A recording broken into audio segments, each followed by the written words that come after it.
Irmãos, tem coisa, Deus está mandando eu dizer isso aqui. Tem coisa que só o remédio vai te ajudar, mas tem coisa que só a oração vai fazer. Tem coisa que realmente um amor pode fazer por você, um relacionamento novo guiado por Deus, né? Mas tem coisa que relacionamento nenhum pode fazer.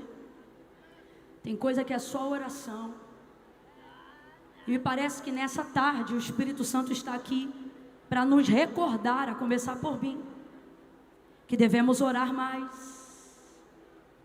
Devemos orar mais. Você tem que identificar que tem alguma coisa errada quando você não consegue ficar nem 2 minutos de olhos fechados. Identificar em você, dizer, rapaz, tem alguma coisa errada comigo, porque eu sou crente. A oração não deveria ser uma coisa incômoda, estranha para mim, mas a verdade é que quando eu oro, eu já começo a me balançar. Quando eu oro, eu já começo a abrir os olhos. Então é olhar para si mesmo e dizer, tem alguma coisa errada comigo. E o Espírito Santo que convence a gente, está aqui cooperando com a gente. Tem coisa que não é o curso, não é a carteira de habilitação. Jesus está falando na simplicidade aqui com alguém. Ele está dizendo, não é que você não tem família, não é que você não tem amigos, não é que a terapia não ajuda, mas é que você está empurrando para si e para os outros algumas coisas que só a oração sempre fez. Você está empurrando para si e para os outros algumas coisas que só a oração sempre fez. Volte a orar. Volte a orar. Volte a orar. Meu Deus. Ai, Camila, cale a boca e pregue logo. Eu já estou ministrando, rapaz. E aqui quem ministra não é o sermão, é o Espírito Santo. E Ele está dizendo com muito carinho, volte a orar. Volte a orar. Pode vir, pode vir. Volte a orar. Meu Deus, o que é isso? Volte a orar. Que dificuldade para jejuar, gente.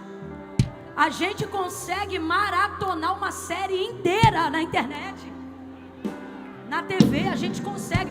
Eu não estou aqui para apontar pecados dos quais eu também cometo, falhas das quais eu também erro. Só que alguém tem que tomar consciência disso. E eu não tenho vergonha de que isso seja tomado. E eu digo a você, a primeira maneira para começar a resolver é se conscientizando disso. E a gente está querendo colocar mentoria onde só cabe oração. A gente está querendo colocar palavra motivacional aonde só cabe oração. E aí você não entende, eu não entendo. Por que que toma a ceia? Por que que vem no culto? Por que que investe na conferência? Mas depois de 7 dias, aquela vibe passa, aquela sensação passa, e aí a tristeza volta e o ano se repete. E por que que isso acontece? Porque você acha que a mudança está na revelação de uma palavra que eu, pastor Júnior Trovão e mais algum príncipe do eterno vai trazer. Irmãos, a palavra tem poder, mas existem coisas das quais não podem ser negligenciadas, e a disciplina espiritual é uma delas. Deus nos trouxe hoje aqui para dizer, pode jejuar, pode vir a eventos, se você não voltar a falar comigo na primeira pessoa, você só vai me sentir quando eu passar pelos outros, você só vai me sentir quando eu usar os outros. Você vai depender de mensagem do YouTube a vida inteira, vai depender de livro para não cair, vai depender de hino atrás de hino para não desviar. E estas coisas não deveriam ser para segurarem a sua fé, elas deveriam ser para promoverem a sua fé, para aquecerem a sua fé. Mas você depende disso no devocional, porque se eu não pregar no YouTube, de terceirizar meu relacionamento com você. Vá ler a Bíblia, vai orar, volte a orar. Meu Deus, o Espírito Santo de Deus está aqui. E Ele está dizendo: volte a orar. A culpa te tira desse lugar. O medo te tira desse lugar. Camila, eu já estou habituado há tanto tempo assim que eu te confesso que quando eu dobro o joelho, eu nem tenho palavra para falar com Deus. Eu fico sem graça, sabe? Parece que só está eu ali e Deus não está comigo. Deus está falando com alguém aqui. Não está comigo, sabe? Eu não consigo desenvolver relacionamento. Porque você só busca Deus quando precisa.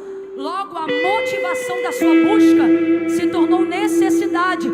Então, quando você não está precisando de nada e está tudo bem como está agora, por exemplo, você está bem agora, você está num ambiente de fé, de adoração agora, e aí num ambiente desse, orar se torna um desafio, porque você habituou-se a relacionar-se com Deus baseado em necessidade.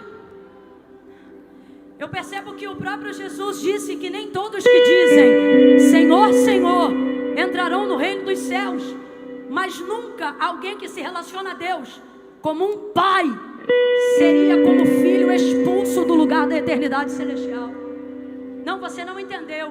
Todas as vezes que você só se encontra com Deus no reconhecimento de que Ele é poderoso para fazer e te dar coisas das quais a única motivação para buscá-lo é precisar delas, você só conhece o Senhor. E é por isso que falta conteúdo na tua oração e na tua vida devocional. Por quê?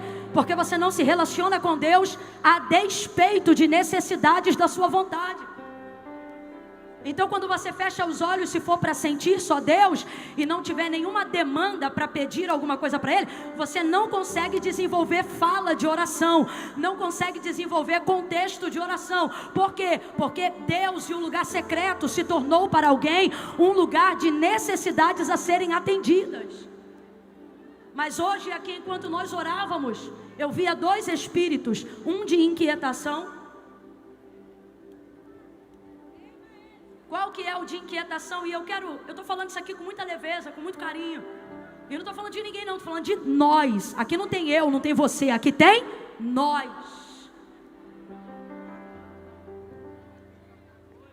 Se quem está orando no microfone começa a orar, a sensação que dá é que tem que parar logo de orar, porque se for chamado para pregar, tem que pregar logo. Ou, às vezes no mundo espiritual, a ideia de que está enfadando as pessoas. Que raio de contexto é esse?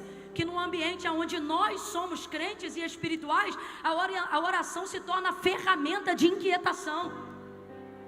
Tem como isso, gente? Não tem como. Então, vez ou outra, eu sinto um espírito de inquietação querendo nos afrontar no lugar da oração. É você dobrar o joelho e você tem tempo para tudo. Se eu for baixar o tempo de uso do meu iPhone, se eu for baixar o tempo de uso do seu iPhone, do seu Android, do seu telefone, ele vai mostrar aí 8 horas de uso por dia, 6, quem usa pouco tem 4 horas de uso por dia, quem usa pouco. E a gente dizendo que não dá tempo. E a gente o tempo todo na hora da oração querendo fazer uma devocional de 5 minutos, achando que aquilo é o suficiente para todas as horas do dia. Depois não entende por que não rompe com a tristeza da alma. É porque o buraco dessa tristeza o Rivotril não tira. Só o lugar do encontro com Deus tira. O lugar de quem o conhece, de quem sabe aonde ele está e de quem precisa ir ali procurá-lo. Em noites como essa, na condição de pregador, às vezes há sobre nós uma grande expectativa, uma boa palavra, uma grande mensagem, mas com todo carinho, irmãos. Eu estou muito desprendida nessa noite, eu ainda nem consegui ler o texto, mas o que o Espírito Santo diz para mim é: do que adianta uma grande revelação a ser compreendida sem a experiência de como ela é vivida? E ela é vivida no lugar da oração. Eu tenho um chamado, você tem outro. Vai vir alguém aqui prega, alguém canta, o outro intercede. Você cuida de um departamento. Vai ver, você ainda está ajudando na sua igreja, tentando descobrir qual é a vocação principal do seu chamado. Mas guarde uma coisa: independente da unção que sua vida carrega, independente da unção que minha vida carrega, há um caminho que é igual para todos, e este caminho é o lugar da oração.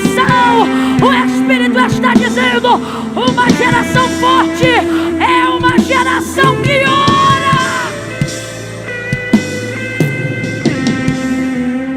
Se você tem 8 horas de uso na internet e não tem nenhuma hora de devocional por dia, pode botar quantas camisas quiser, você não pertence a essa geração.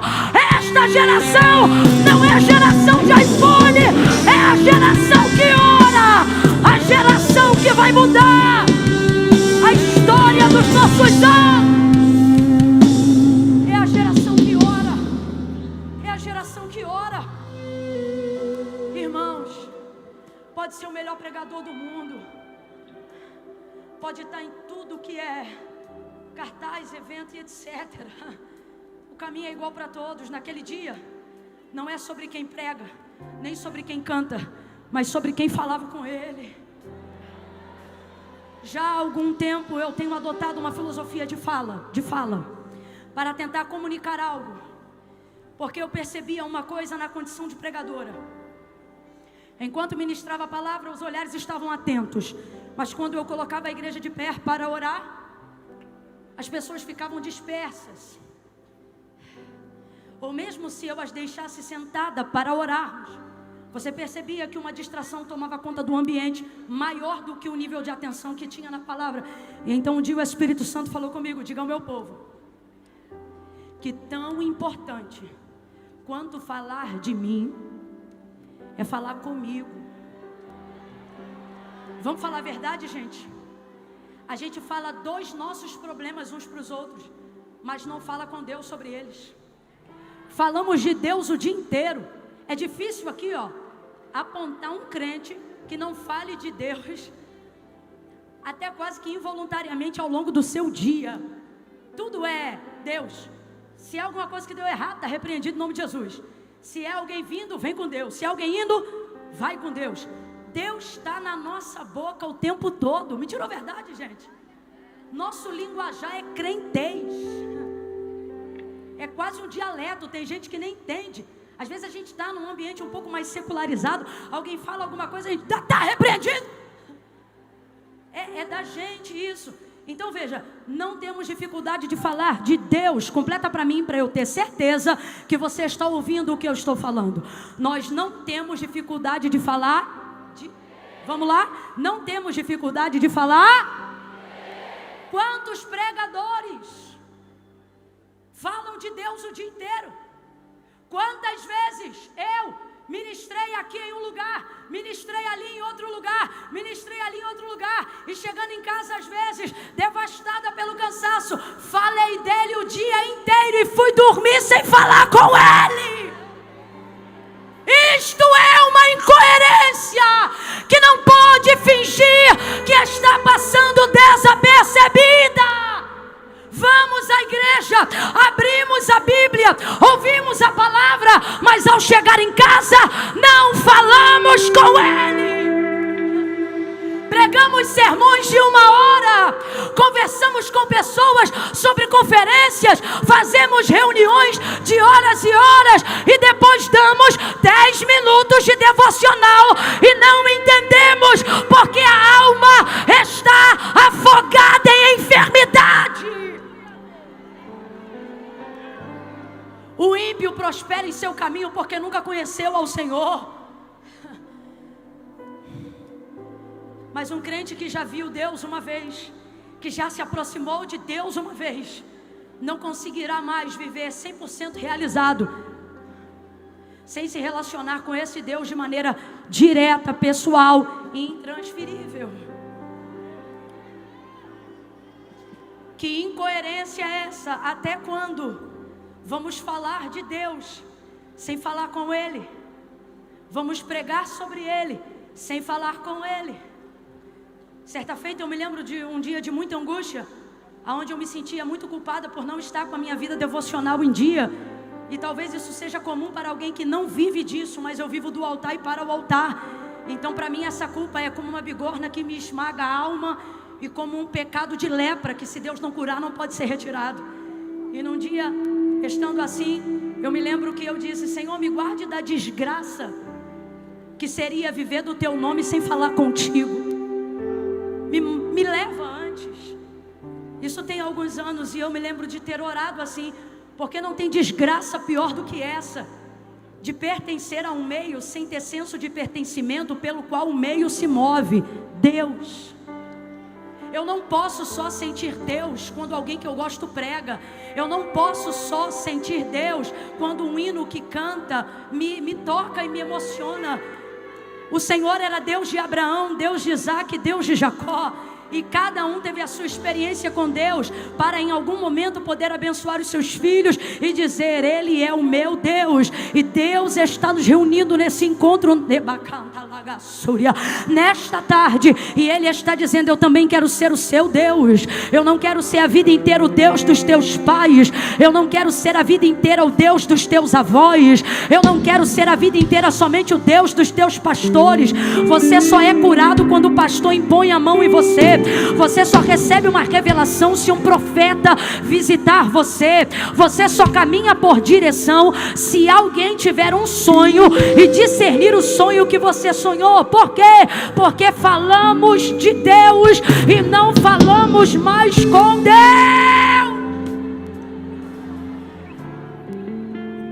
Eu sei que você esperava uma mensagem diferente. Eu confesso que eu também. Mas tudo muda quando a gente ora mais um pouco. Catuca teu irmão aí, é a primeira vez que eu estou te pedindo isso nessa tarde. E diga assim para ele ou para ela: diga: o problema foi orar. Porque quando ora tudo muda. Deus muda cenário, muda palavra, muda contexto, porque o mundo espiritual é dinâmico. Tem gente aqui que já sabe a resposta. Você já sabe a resposta e não quer orar justamente por isso. Mas Deus te trouxe aqui para dizer: ora que eu mudo tudo. Ora que tudo mudará. Tem que orar.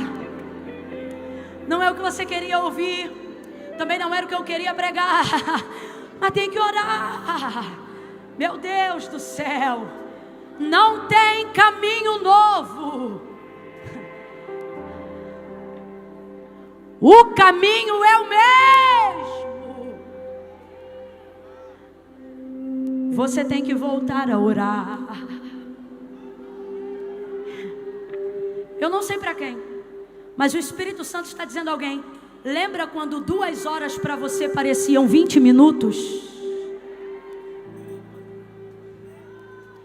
E alguém pensa que deixar de orar é porque deixou de ser menino. Se tem uma coisa que a oração traz, irmãos, é maturidade.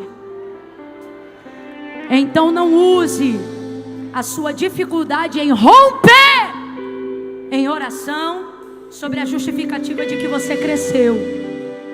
Porque crescer diante dos homens e não crescer diante de Deus é continuar pequeno. Quem trouxe Bíblia? Quem trouxe Bíblia? Volte a ler a Bíblia. Volte a andar com a Bíblia. Irmão, com todo respeito, eu também leio a Bíblia no telefone. Só que o telefone tem a Bíblia, mas ele não é a Bíblia. A Bíblia é a Bíblia. Volte a andar com a Bíblia. Existem países que pagariam preços como pagam, preço de sangue, só para botar nas mãos esse livro que a gente tem. Só de um crente sair de casa com a Bíblia, ele já está fazendo o protesto silencioso de maior barulho que esse mundo já viu. Bem-aventurado é o homem e a mulher que pode sair de casa carregando a Bíblia. Ainda tem mais dias amanhã mostra que você não tem raiva quando é confrontado pela palavra. E amanhã, traga uma Bíblia. Traga uma Bíblia. Venha. Camila, eu tenho medo de perder. Esse já é o princípio para começar a guardar.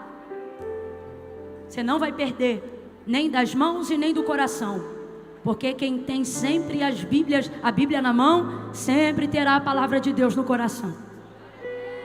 Quantos vão trazer a Bíblia amanhã? Digam amém. Traga a Bíblia amanhã. Edifique a minha fé. Edifique a minha fé. Se trouxer a Bíblia amanhã, mas só quem não trouxe hoje. Edifique a minha fé e maximize sua humildade. Traga a Bíblia amanhã e coloque a hashtag eu trouxe a Bíblia hoje. Só para eu saber que essa palavra encontrou um lugar muito macio e agradável no seu coração. Quem entendeu, diga amém. João capítulo 15. João capítulo 15. Quero pregar uma mensagem aos salvos nessa noite, nessa tarde. João 15.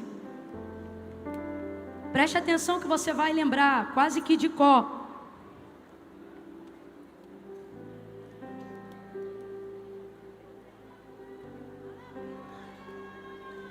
Quem é da época que eu preguei com a garrafinha d'água e bebi o microfone?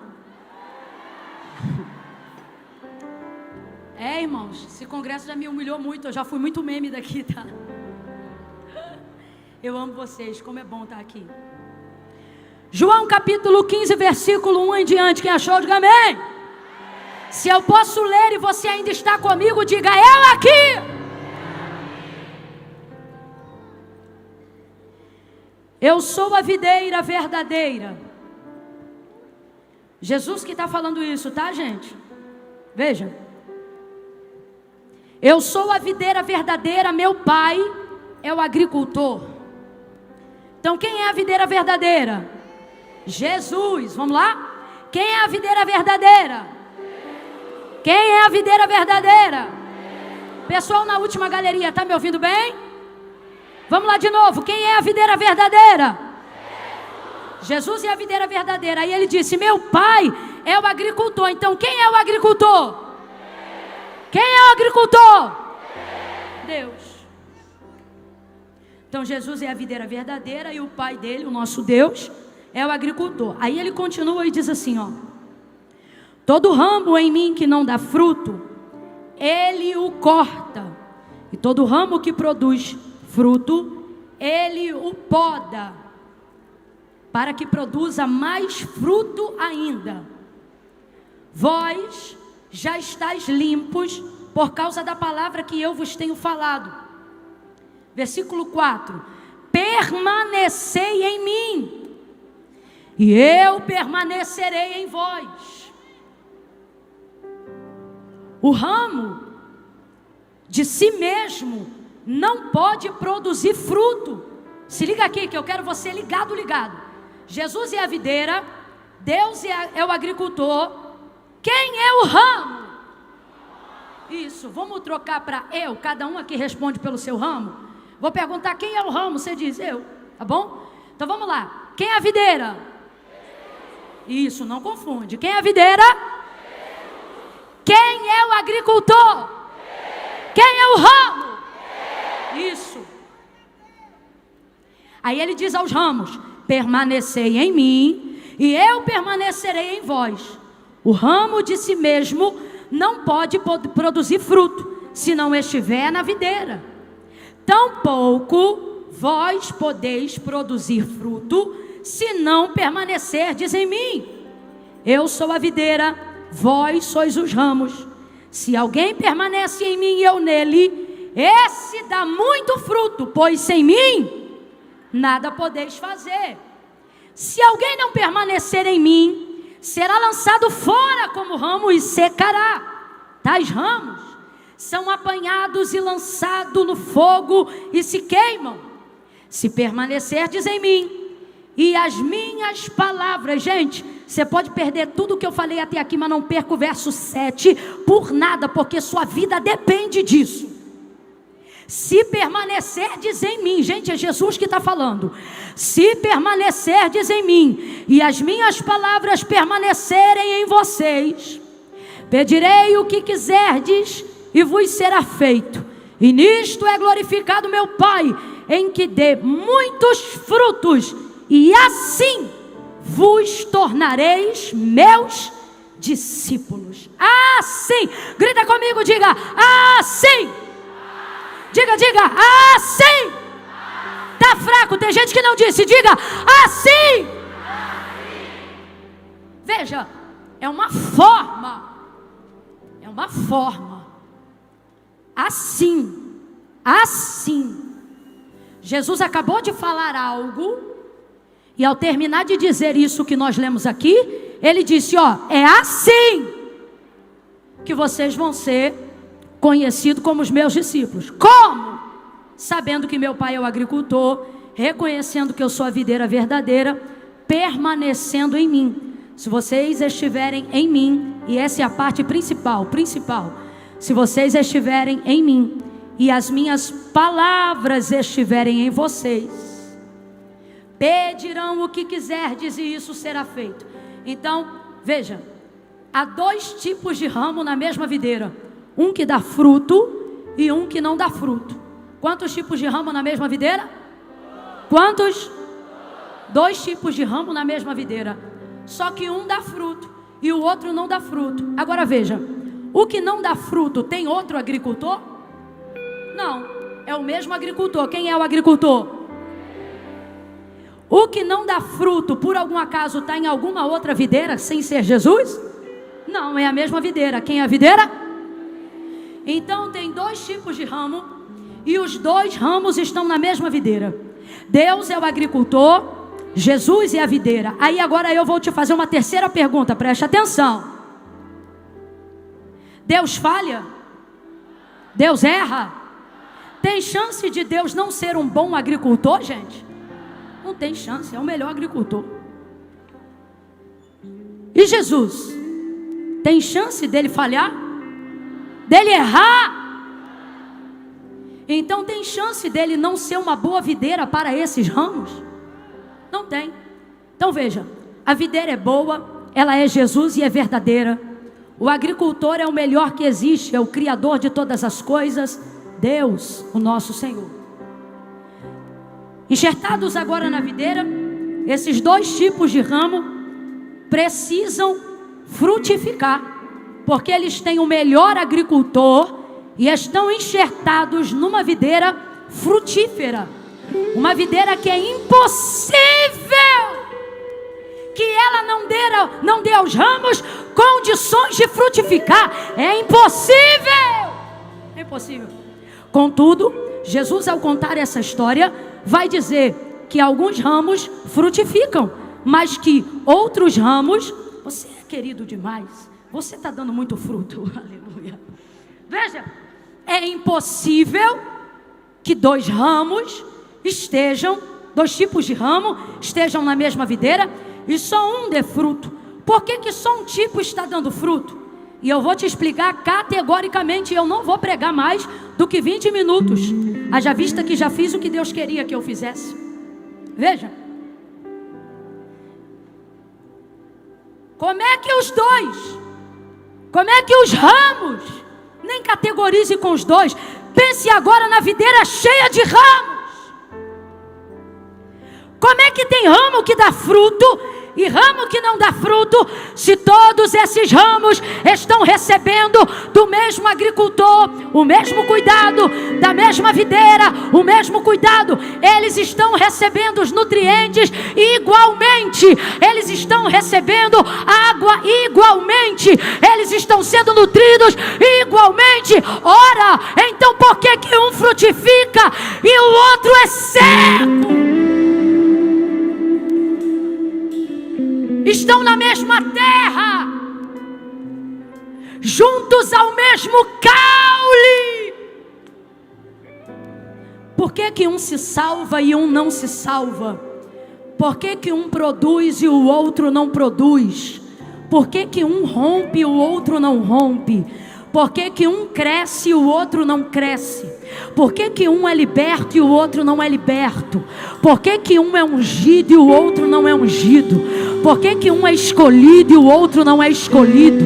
Por que que um avança e o outro retrocede? Se os ramos estão na mesma videira, por quê? Aí Jesus vai dizer, Jesus vai dizer: vocês estão em mim, então todos estão nele, o que frutifica e o que não frutifica, o que cresce e o que não cresce, o que prospera e não prospera, todos estão? Até aí está todo mundo correto, porque ele diz: estai, pois, em mim. Só que depois ele diz: só vai frutificar, só vai prosperar aquele que permanecer em mim. Ora, Camila, mas o que não frutifica também permanece nele. Tanto permanece que tem que ser cortado para ser tirado dele, porque não frutifica. Então, o que está acontecendo? Você tem que permanecer nele de acordo com a vontade dele e não de acordo com a sua necessidade. Eu vou falar rasgado agora, que é para até quem tem 9 anos de idade vai entender. Há muitas maneiras de nós sentirmos Deus. Há muitas maneiras de nós nos identificarmos com Deus. Vou falar bem rasgado.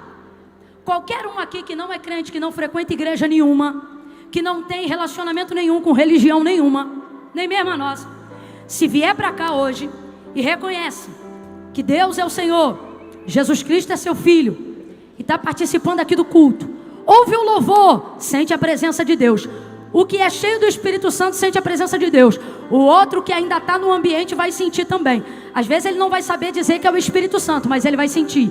Às vezes ele ainda não vai saber que é um movimento de Deus, mas ele vai sentir que tem algo sobrenatural acontecendo nesse lugar. Quantas pessoas você já viu nesse ambiente que choram sentindo a presença de Deus, mas não são crentes em Jesus Cristo? Quantos cultos você já foi de gente que não tem a vida transformada? Pelo contrário, às vezes está na prática de um erro, mas vai ao culto, ouve o hino, se quebranta, ajuda a igreja, entrega ofertas. São pessoas que amam a Deus, e amam a Deus de verdade, amam a Deus, cuidam dos seus servos, ajudam no almoço de domingo da igreja, dão carona para pessoas que as outras pedem favor. São pessoas que nem se contaminaram com nenhuma impiedade do mundo, mas não são pessoas que ainda se decidiram completamente ao lado do Senhor. São aqueles que alguém chama de amigos do Evangelho, aquelas pessoas que vêm, que sentem Deus, que gostam desse ambiente. Vem comigo, não perde o raciocínio não. É gente que chora, gente que sabe cantar as músicas que a gente canta, gente que conhece os textos que a gente prega, gente que sabe aonde está o Salmo 93, 91, sabe aonde está o Salmo 23. É gente que quando precisa de ajuda, não vai para nenhum outro lugar, vem para cá fazer campanha de oração. É gente que ainda não desceu as águas batismais, é gente que não faz parte do corpo, nem do sangue de Cristo, mas quando precisa de um milagre, visita as irmãs do círculo de oração, tem respeito, tem temor pelo sagrado, mas não toma decisão. Deixa eu te falar, essas pessoas vão continuar sentindo Deus nos cultos, elas vão continuar recebendo da palavra de Deus, e quando elas fizerem campanhas de oração, as portas serão abertas por elas e pelo justo que ora em favor delas, porque a oração de um justo muito pode em seus efeitos. Essas pessoas viverão níveis de prosperidade em Jesus. Elas compram carro e trazem a chave do carro na igreja para o pastor consagrar. É claro que se no final do culto a gente pergunta assim: quem quer fazer uma aliança com Jesus hoje? Elas dizem: não, hoje não, eu não posso. E às vezes não pode porque ainda não é casada, não pode porque ainda bebe uma coisa, usa outra. Não é nenhuma outra coisa senão um pecado ou algo que, por elas temerem ao Senhor, temem afiliar-se a Ele nessas condições. Inclusive para estes há uma chance diária, porque foi o próprio Jesus que disse: se alguém quiser vir após mim, negue-se a si mesmo, tome sobre si a sua cruz e siga-me. Ele não mandou você largar e vir, Ele mandou você vir. E aí quando você vier, Ele que é o caminho, a verdade e a vida, Ele vai te ajudar. A maioria dos jovens que estão aqui conhecem meu testemunho. Eu não vim para Jesus arrumadinha, eu vim de bermudinha samba canção, tênisinho de camuça coloche, barriguinha de fora, top, que hoje chama de cropped, né? Do piu-piu, porque quando o culto acabava eu tinha que ir pro baile. E naquele dia, o dia que eu entreguei a vida para Jesus, era o dia que o baile mudou de dia. O baile sempre era no sábado e foi pro domingo. Aí eu falei, não mãe, eu não vou não. Ela disse, você vai pra igreja? Eu falei, não, hoje não, que o baile hoje é domingo. Aí ela disse, você vai pra igreja? Eu falei, então eu vou, mas eu vou com a roupa do baile. Aí eu fui toda nada a ver pra igreja. Agora pasme, eu chegava na igreja, na hora que orava eu orava junto, na hora que pregava eu assistia a mensagem, e na hora que cantavam eu chorava a beça, gente.